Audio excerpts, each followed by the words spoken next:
So it's with a heavy heart that I am liquidating my aquaponics greenhouse. My health challenges have made it so I just can't take care of it. And it's been shut down long enough that it's just sitting here, and I would rather it go to some people who are going to actually use it. So let me show you what I have. So here's my whole greenhouse.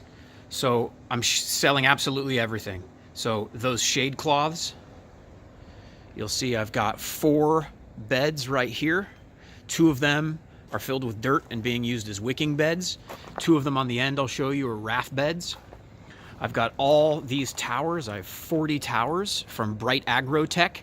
There are 20 towers on this rack, and there are 20 towers on that rack that I need to sell.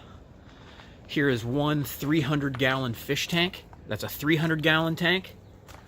And then right here, I've got another media bed with bell siphon. Everything works great. And then right there, that is a 500-gallon tank. I think I paid about $1,200 for it. Maybe it was even $1,600. And there is a solids filter built in, which comes with it. I have another solids filter if you're buying the tank that's out here.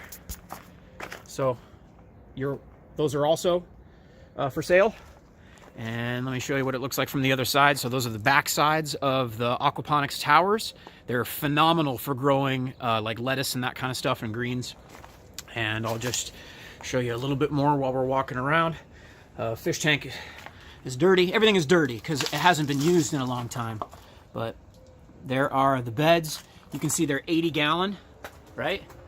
80-gallon. I've got 4 of them. These 2 right here were the deep water culture, and then there are the 2 wicking beds filled with dirt. Again, there is the 500-gallon fish tank. Here's all the dirty towers just because I had to shut it down. There's the media bed, and then again you'll see a 300-gallon fish tank over there. So a 300-gallon tank, a 500-gallon tank, and 5 different media beds. 1 has all of the clay in it. 2 are empty. 2 are filled with dirt. And then I've got 40 towers on 2 racks that are ready to go. So leave a comment below and or message me if you're seeing this on social media and let me know if you're interested.